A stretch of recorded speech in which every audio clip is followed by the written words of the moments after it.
Assalamualaikum warahmatullahi wabarakatuh. Jumpa kembali bersama Sastri Bakri, channel tempat berbagi ilmu, berbagi cerita, berbagi budaya. Saya kali ini ingin mengajak kita berpikir, mengapa korupsi tidak pernah bisa diberantas. Padahal sudah banyak upaya yang dilakukan. Sejak reformasi yang terjadi tahun 99 sudah ada undang-undang untuk mencegah dan anti korupsi lah, kira-kira seperti itu. Dan sudah banyak juga kebijakan-kebijakan turunannya yang sudah kita keluarkan ya. Tapi kenapa korupsi masih juga belum?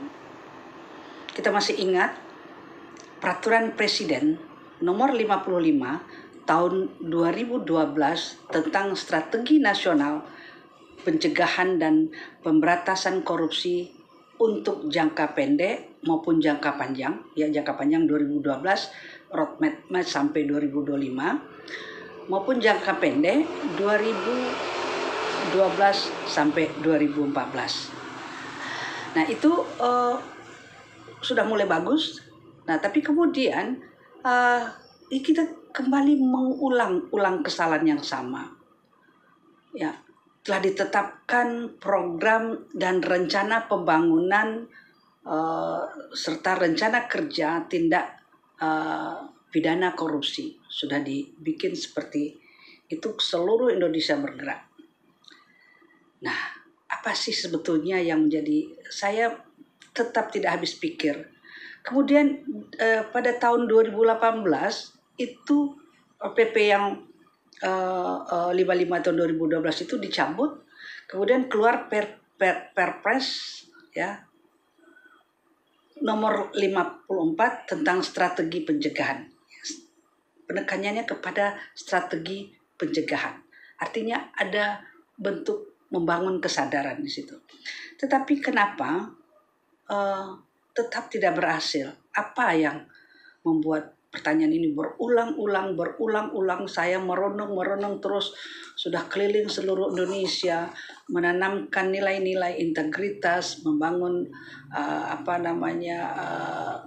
melawan korupsi, semua seniman, budayawan, akademisi, komunitas-komunitas yang ada selalu berteriak menolak korupsi. Masyarakat juga menolak korupsi, tetapi korupsi semakin merajalela. Sangat menyedihkan. Lalu saya mencoba merenung-renung, menganalisis ketika saya melihat orang yang pernah berbuat salah, berbuat korupsi. Karena saya tahu semua PNS, semua kita tidak ada yang bersih betul-betul. Pasti ada permasalahan karena sistem, karena lingkungan, karena apalah, banyak faktor yang membuat kita terjerat di dalamnya. Tetapi kemudian ketika hati nurani kita sudah mulai berbicara ingin melakukan perubahan, apakah segampang itu? Tidak. Ketika kita ingin melakukan perubahan, saya ingat banget Tunas Integritas yang dibangun oleh KPK tahun-tahun 2015, 2000 berapa ya? Beberapa tahun yang lalu itu keliling seluruh Indonesia membangun Tunas Integritas yang sudah mulai berkecambah. Ada akar permasalahan bahwa kemungkinan orang-orang yang mulai bicara membangun budaya integritas akan dikritisi rame-rame karena kesalahan masa lampau. Dan itu terbukti. Orang-orang yang sudah mulai atau ingin melakukan perubahan, ternyata satu persatu mereka ditangkap karena dosa masa lampau. Lalu apakah kita akan berhenti? Saya pikir tidak. Yang perlu kita bangun adalah bagaimana dari sejak dini kita tanamkan kepada anak cucu kita untuk berlaku jujur, disiplin, dan taat dengan peraturan kebijakan yang ada di sekeliling kita. Kemudian sadar tidak egois bahwa segala sesuatu demi kepentingan orang banyak. Kemudian sederhana dan selalu mengucapkan syukur. Ini adalah bentuk sebetulnya dari implementasi integritas. Tetapi bukan berarti kita hanya menerima saja, tetap kritis untuk suatu hal yang tidak sesuai dengan peraturan siapapun itu. Nah, Itu barangkali yang harus kita tanamkan terus-menerus, kita ulang terus-menerus semua kepada kita semua, bahwa sebuah kesalahan adalah hal yang biasa.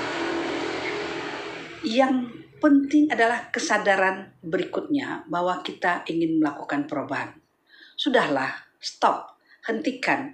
Orang yang melakukan perubahan, orang yang ingin berbuat kebaikan, menolak korupsi, membangun budaya integritas, kita rame-rame membuli dan menyalahkan atau mencari-cari kesalahan mereka. Sudahlah, mari kita introspeksi diri kita sendiri dan kita bergandengan tangan membangun budaya integritas yang senada apa yang kita pikirkan, apa yang ada di hati nurani kita, dan apa yang kita ucapkan dan apa yang kita lakukan. Semua lurus ke langit demi Allah untuk mencapai akhirat.